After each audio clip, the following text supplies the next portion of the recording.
A lion at the zoo walks the same 11 steps, turns, walks them back, over and over for hours, while a toddler presses her face to the glass and asks why. Her dad shrugs. He's probably just stretching his legs. That's the easy answer, and it doesn't ask anything hard of us. But what if the pacing isn't stretching at all? What if it's the closest thing to a sentence he can form with his own body? Does he remember grass that goes on past the horizon? Does some part of him register the fence as a fence and not just as the edge of the world? Is there something in a lion's brain that works like the word trapped, even without the word itself? And if there is, what does it feel like to carry that around for 20 years, which is roughly how long a zoo lion lives? There's a home video of a different lion, a lion named Christian, that still makes some zoologists uneasy when they watch it. We'll get to why. Start with the pacing itself, because it's the one thing anyone can actually measure. In 2003, a zoologist named Georgia Mason, working with Clubb, published a study in the journal Nature that looked at stereotypic behavior across dozens of captive carnivore species. Repetitive, seemingly pointless motions like pacing, swaying, or head bobbing that basically never show up in the wild. Stereotypic behavior just means doing the same small, useless motion over and over with no real goal. The animal equivalent of a person tapping a pen for 6 straight hours. Mason and Clubb found something specific. The species that ranged furthest in the wild were the ones that paced the most in captivity. Lions, with natural home ranges stretching past 100 square miles, landed near the top of that list. Put in human terms, that's something like commuting from downtown Los Angeles to Disneyland and back, twice a day, on foot, forever. Tigers scored similarly high. So did polar bears, who cover some of the widest ranges of any land carnivore alive, and fittingly, are some of the worst pacers in any zoo that's ever tried to hold one. Some carnivores with small natural territories barely paced at all, even in the exact same kind of enclosure.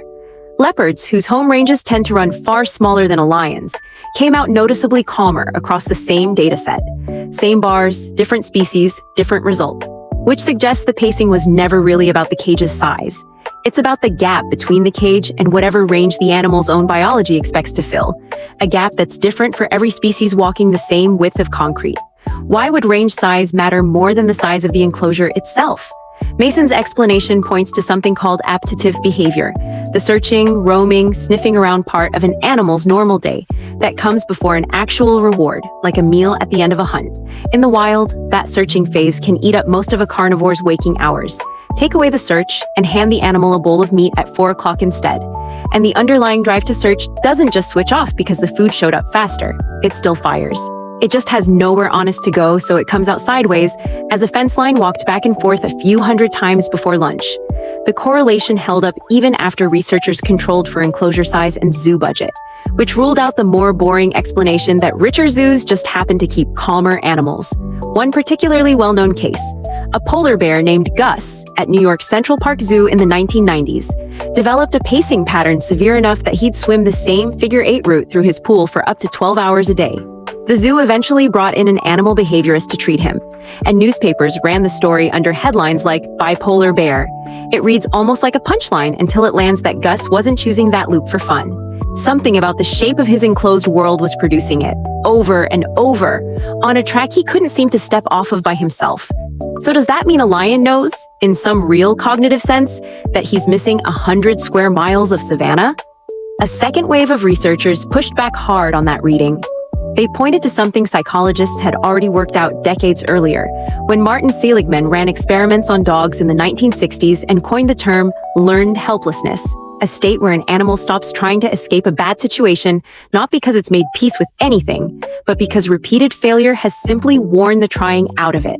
A very literal-minded person could point out that Seligman's subjects were dogs, not lions, and be technically correct about that while missing the point entirely. Under that lens, a pacing lion isn't grieving a lost horizon. He's a nervous system running an old stress loop with nowhere to put the energy. No abstract idea of freedom required. Just muscle memory for anxiety. Honestly, both camps have a point, and neither one fully wins. Here's where it gets complicated again. Zoos that redesigned enclosures around genuine environmental enrichment, giving an animal something new to investigate rather than just more empty floor space. Things like buried food, scent trails, rotating objects, vertical climbing structures, saw measurable drops in pacing across almost every species tested, lions included. Some individual lions nearly stopped pacing altogether within weeks of a redesign. You can picture the meeting where someone had to explain, with a completely straight face, that the fix for a bored lion is to hide his lunch in 3 different spots, instead of putting it in a bowl. If the pacing were pure leftover anxiety with zero connection to the actual environment, enrichment shouldn't move the needle that much. It does. Whatever is happening in a lion's head, it's responding to something real about the space around him, not just replaying static on a loop. And that's about as far as the data can take anyone. No measurement of pacing or stress hormones or enclosure square footage can hand us direct access to what it's actually like to be a lion looking at a fence. We can watch the outside of the behavior forever without ever fully crossing into the inside of the experience. That gap between what's observable and what's actually felt is old philosophical territory, and nobody's closed it. Not for lions, and if we're honest, not entirely for each other either. No one has ever actually confirmed that another person's inner experience matches their own. People have just gotten very good at trusting the outside signs and moving on. The field isn't standing still on that gap, though.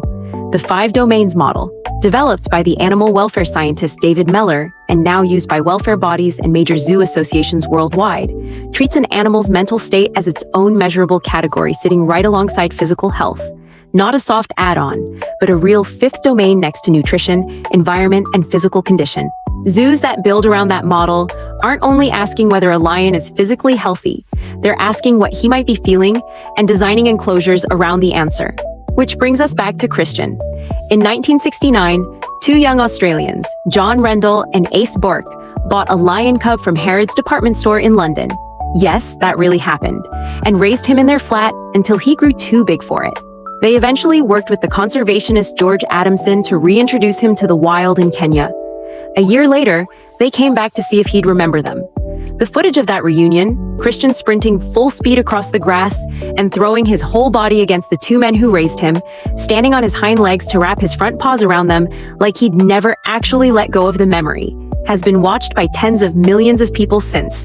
What gets talked about far less in all those comment sections calling it the most heartwarming video on the internet is his pacing. In that small London flat, he'd shown the same repetitive stress behavior researchers would later measure in Mason and Clubb's data. Once he had actual range to move through, it disappeared. He wasn't the only lion Joy Adamson helped release. Years earlier, his wife, the naturalist Joy Adamson, had raised an orphaned lion cub named Elsa after George was forced to shoot the cub's mother in self-defense. Instead of keeping Elsa in captivity for life, Joy spent years training her to hunt and to survive without a human hand on her food bowl, then released her into the wild. Elsa lived free, raised cubs of her own, and came back to visit the Adamsons more than once before she died a few years later. Joy's book about it, Born Free, sold millions of copies and became one of the most widely read animal stories of the 20th century, precisely because it refused to treat giving an animal back its freedom as a sentimental idea.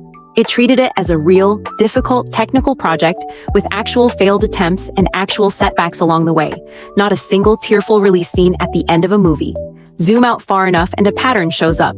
Every decade, the line separating creatures that just react from creatures that actually experience their own lives moves a little further in the animal's favor.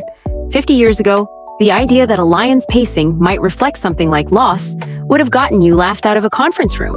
Today, it's a funded research question with its own welfare model built around it, which maybe says less about lions than it does about us. We build small, comfortable enclosures of our own. A commute, a routine, a job we stopped questioning years ago, a relationship that quietly became a holding pen. And most days, we don't pace, we don't visibly protest, we just keep walking the same 11 steps without noticing there's a fence there at all. No stereotypic behavior, no researcher watching. Just a life that's technically fed, technically safe, and quietly missing 100 square miles of something. It's worth asking whether the absence of visible struggle ever actually meant the absence of a cage. So go back to that toddler at the glass, watching the lion turn on his 11th step like clockwork. Her dad's answer wasn't exactly wrong. The lion probably is stretching his legs. He's just also doing something a lot closer to what any of us do when we can't leave a room we hate. Pacing not because his legs need it, but because somewhere in him, something still remembers what having somewhere to go actually felt like.